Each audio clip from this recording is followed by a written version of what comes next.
And so there's the hero and the adversary, roughly speaking. And, you know, there's all sorts of movies where the protagonist is an anti-hero, you know, and those movies are usually there to show you bad examples in some sense. Or you get mixed characters like Batman, eh? And he's tangled up with the Joker, and as the Joker points out in that brilliant performance, they're mirror images of one another. And so, the Joker's an adversary. It's more complicated than that. But so, some of the symbols that commonly represent the individual in symbolic representations are, well, and also conceptual representations are ego, consciousness, the trickster, Bugs Bunny is a good example of a trickster, the fool, the hero, the coward, spirit as opposed to matter or as opposed to dogma, the son of the unknown, and the son of the king. So, and those are very, very common figures, and I'll walk you through some of that as we progress today. So, and then there's the figure of the adversary. So you see on the left-hand side there, you see Horus, who's the bird-headed god of Egypt, who I told you about, who represents the capacity to pay attention. Very important concept, because the Egyptians realized, and really it's brilliant, it is something modern people do not understand, because we tend to make rationality the highest god.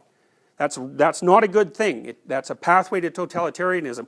What the Egyptians knew, but they only knew it in symbolic form, was it was the capacity to attend to things that in some sense was the highest psychological function. Because it's the capacity to pay attention that actually moves you beyond what you only know.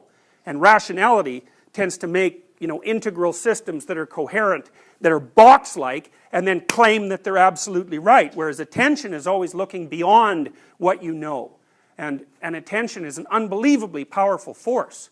You know, that's why advertisers pay for it. That's why people demand it. That's why children can't live without it. That's why it's what you want from your friends and your family. You want them to pay attention to you. It's an unbelievably valuable resource. And so, one of the things I always tell my clients, for example, if they're socially anxious, I say, look, pay more attention to the person you're talking to. If you really pay close attention to them, then the thoughts that are making you anxious will be suppressed, and because you're paying close attention to them, you'll match your movements to theirs, and you'll match your conversation to them, and then there's no reason for you to be socially anxious, because socially anxious people will go like this when they're talking. You know, they don't want to look at you. Of course, how the hell can you engage anyone if you're not in a little dance with them?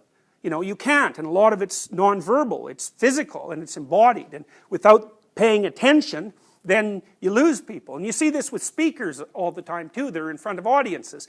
They have their paper and they're going like this. And usually they're talking like this too. And you know, the logical thing to do in that case is like look at Facebook or get the hell out of there or something. But they're not paying attention to the audience. And so there's no power in the dynamic conversation at all. So anyway, so there's Horus, and then there's the guy on the right there is Set, and he's like the precursor of the Christian representation of Satan. In fact, the name Satan seems to have been a transformation of the name Set. And Set is actually, he's like the god of totalitarian possibility, because in Egyptian mythology, he represents the evil brother of the rightful king, who's always plotting to overthrow the rightful king. And Horus is his natural enemy. And what this means, I tell you, man, it's really important. So I have in my clinical practice frequently people who are stuck in the middle of absolutely moronic bureaucracy. So I can give you an example of this. I just love this. One of my clients who worked for a large corporation, who's a pretty sensible woman, she was being driven mad by the political correctness that had infected the organization. And she sent me a 32 email letter exchanges that were circulating around the word flip chart. I don't know if any of you have heard the flip chart controversy, but it's pretty mind-bogglingly moronic. And so the deal was that somebody, you know what a flip chart is, right? It's one of those paper pads that you flip paper over. Well, it turns out, hypothetically, that flip is a pejorative term for Filipinos. And so they believed that the flip chart phrase was no longer acceptable because it was potentially offensive to Filipinos, although I bet they would have had to like vacuum up the whole planet to find one Filipino who actually cared whether or not someone called that a flip chart. You know, and that person would have had plenty of problems that were worse than that. Anyway, there was like a 32 serious email exchanges about what terminology should be used, instead of flip chart, you know. So that's what people were doing instead of trying to actually have a life and do something useful. And it was driving her completely mad. They did rename them and made it, it made part of corporate policy that it was inappropriate to use the word flip chart. I don't remember what the hell they called them. Who knows? But the reason I'm telling you this story is a lot of you are going to find yourself embedded in bureaucracies. And, you know, and there's that for better or for worse. And one of the things that is going to happen to you is that people are going to ask you to do stupid and ridiculous things. And the fact that they're asking you to do stupid and ridiculous things is going to do three things to you. One is it'll warp you so that you'll pretend that you agree with it, and then eventually you will, and like, good, so much for your soul. And then the other thing is that it'll demotivate you, because you'll think, why should I be like slaving away at this job when, you know, I'm being pecked to death by morons with stupid rules.